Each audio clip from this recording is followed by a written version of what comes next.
naam is Henny Visser. Ek is wingerdboukonsultant vir Winpro in die Robertson en Klein Karoo areas. So waarmee ons tans besig is in die wingerde is maar tipies ons na-oesbemesting. Dit het al vroeër begin. Produsente is steeds besig daarmee. As gevolg van ons klomp reën wat ons gehad het en die hoë siektedruk, veral swamsiektedruk gehad het. Ons het weer in 3 Maart weer 'n groot reënbui gehad. So hier is heelwat vars losskimmel uitbrake. So die produsente is waar ons ernstige uitbrake sien, is ons besig met na-oesbespuitings.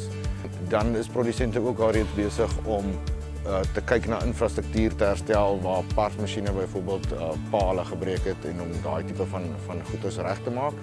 En dan is ons ook tans besig om weer beplanning te doen vir die volgende seisoen in terme van watter wingerde moet uitgehaal word, wat ons gaan plant om te kyk, want daar moet nuwe plantmateriaal bestel word in die volgende paar maande vir aanplantings in 2025.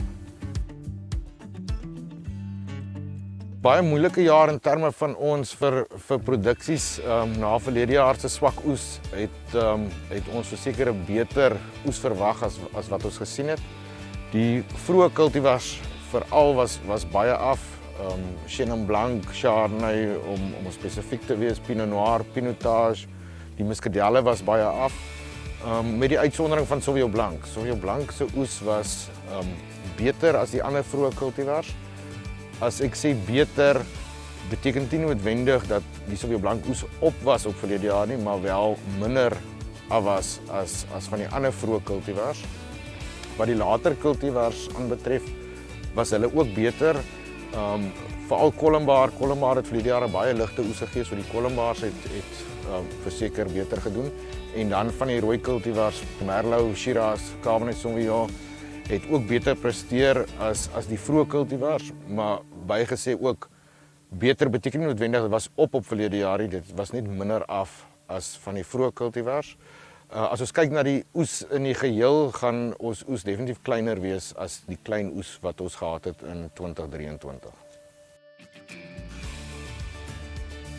Die eerste aanduidings wat ons kry van die wynmakers en dit wat ons hoor is dat die wynkwaliteit heelwat beter is as verlede jaar. Dit word toegeskryf aan gesonde druiwe wat ons ontvang het. Ons het 'n goeie gesonde weer gehad na die klomp reën in die vroeë lente. So die vroeë druiwe was baie mooi gesond en dit wys in die wynkwaliteit. Die rooi wyne se kleur is ook goed en die algemene kommentaar by die wynmakers is ook dat die rooi wyne heelwat beter is en ons skryf dit ook toe aan die ligter oes op die kultivars as ook die kleiner korrels wat ons gehad het op die rooi druiwe.